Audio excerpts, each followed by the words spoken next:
halkaa iga dambaysa maaragta cadowrka halkaa iga dambaysa maaragta meelihii runtaan meena wakeen xagga sare ka arki mayso maanta saaxiibayaal waxaan joognaa Karur Forest oo ah meel aad iyo aad horta taariikh weyn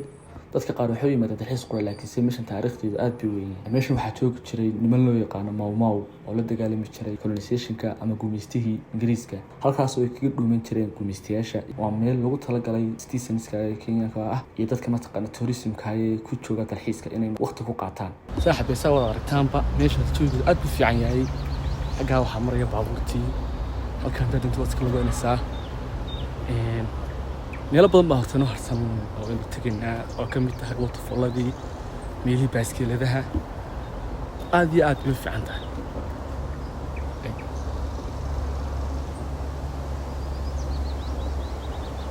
waa cilla aad iyo aad bay cillo tahay waxa qura ku baxaya waxa weeye dhawaaqa shimbiraha axyaa jawi wax ka macaan ma jirto dhawaaqa shimbiraha qura ku baxaya saa wada aragtaan meel walba marka hore waa cilla halka qof ay kula socda ama kaliya unba maraya dad kalena way jiraan marmariya laba u socda aan aad badnayn marka meesha horta waxaa iska helaa statement inuu gobolku ku dhaco waayo meesha waa meel keen wad kulmi kartaa waxaa kugu soo dhacdhacaya meesha marka soo wareegtid filimkii la oran jiray Runtaan iyo Khaakhi waliba marka soo soo halkaa iga dambaysa maaragta cadowrka halkaa iga dambaysa maaragta meelihii Runtaan meena wakeen yaa idii Runtaan daawin jirto dhan baa garanaysa dhirta bala kale weynta la leeyihiin xagga sare aad iyo aad buu weyn xagga sare ka arki mayso meeshan aad iyo aad bijigoodu qurxoon yahay aan kula jecelahay inaad mar soo booqatid special hadad maalmaha kala shaqaysid maalinta ay tahay oo kale axadaha oo kale ama weekendiga soo taqaani iska iman kartaa habi joocan bas ka qaadanaysaa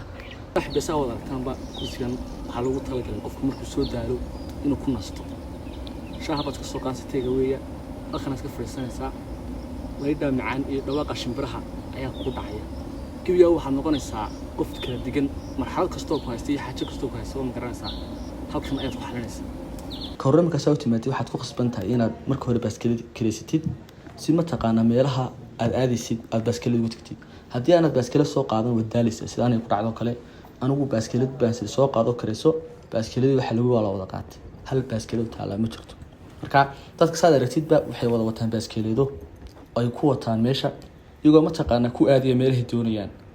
marka meesha waxa aad u fogtahay meesha loo yaqaan waterfallska waxay jirtaa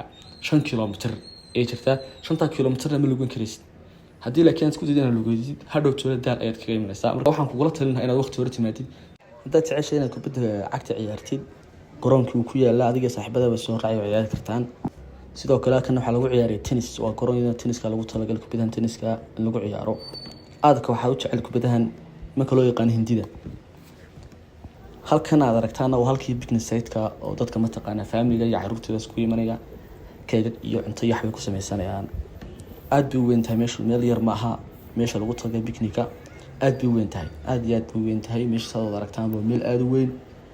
oo aad u cagaar oo aad looga shaqeeyay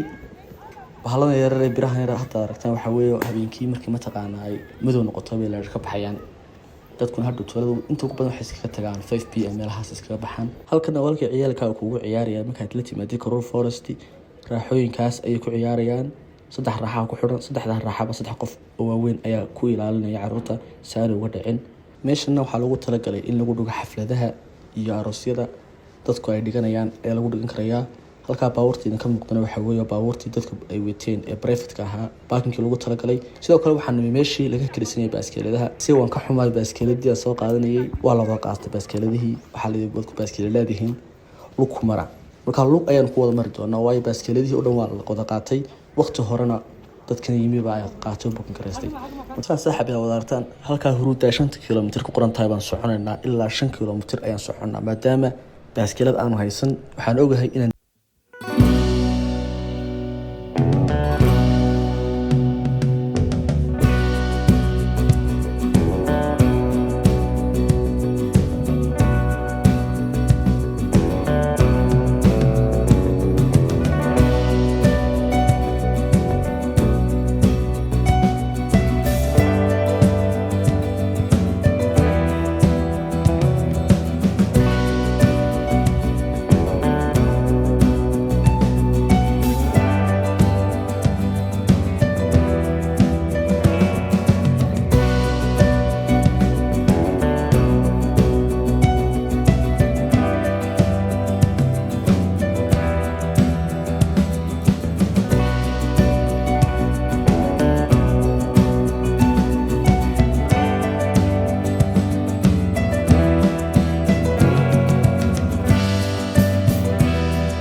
markaad meel cusub booqanaysid waa inaad akhridaa boorarka si aad u ogaatid qaanuunka iyo sharciyada ka jira. waxay leeyihiin xayawaanada ku dhex jira meesha lama taaban karo lamana dili karayo waana sharci darro haddii lagu qabto waa ganaax. soo ma maqlaysaan iska ilaasha qof kastoo imanaya xayawaanka hana quudin waxna hasiinin waayo daanyeero iyo wax walba joogaan special ka naxinin meesha waxaa jooga waa daanyeero iyo xayawaano yaryar sidoo kale meel walba ciidan baa jooga oo ilaalinaya qofka amaankiisa waayo dadkan isku imanaya meesha dhexdeeda dadku nooc walba isku jiraan marka ciidankaas ayaa jira oo dadka kala ilaalinaya. dadkan aad aragtaan iyo dad kale oo wadada ku soo jiraba oo soo socda oo jidka ku soo dhaafnay waxay u soo socdaan meesha inay yimaadaan si ay sawiraan iyo muuqaal ugu galaan. sidoo kale haddaad imanaysid hore ka soo qaado kamaradaada ama hore ka soo qaado wax loo yaqaan mobilkaaga si mataqaanaad sawiraan wacan iyo muuqaalo wacan aad ugu gashay meesha waayo meesha aad ay u qurux badan tahay. sidoo kale qof diilaan inta soo lugeynayay oo sawir iyo muuqaal mid aan haysan aad bay xun tahay waayo meesha dad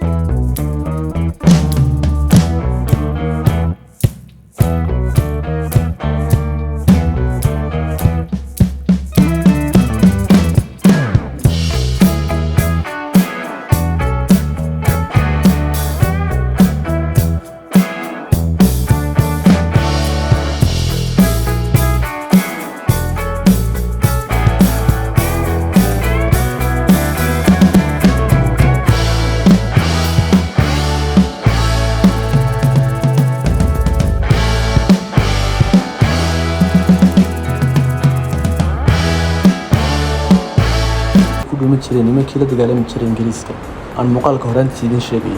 meelaha aad ku madow ay ku jireen ay ka dhiman jireen guuleystaan Ingiriiska. cadimku waxa weeye waa 450 adigu cabaar kadib meeshu ma taqaanaa uu madoobaanaysaa waayo dhul badan baa ku xiran waxba la arki maayo. marka waxaa khasab ah inaan ka baxno si ma taqaanaa meeshan joognaana waa meel fog waxay u jirtaa 7 kilomitir ayay u jirtaa geedka laga baxayo. marka waxaan ugu khasabay in hadda ka baxno ka muuqaalka soo joojinaya saaxiibayaal waxaan ka codsanayaa muuqaalkan aad la gareysaan share gareysaan meel gaarsiisaan. sidoo kale waxaan ka codsanayaa channelka dadku cusub tahay ama ay tahay markii ugu horeysay channelka timaatid inaad subscribe noo saarto insha Allah. muuqaalka waxaan doonaynaa inaan soo booqano ama muuqaal ka soo sameeyno meesha loo yaqaan Uhuru Park. imika hadda la firkeeda ka soo sameeyaan sameeyay balse waxa dhacay la renovation lagu sameeyo dib loo cusboonaysiinaya marka naga sii week insha Allah hadii la furo bartaan kula wadaagayna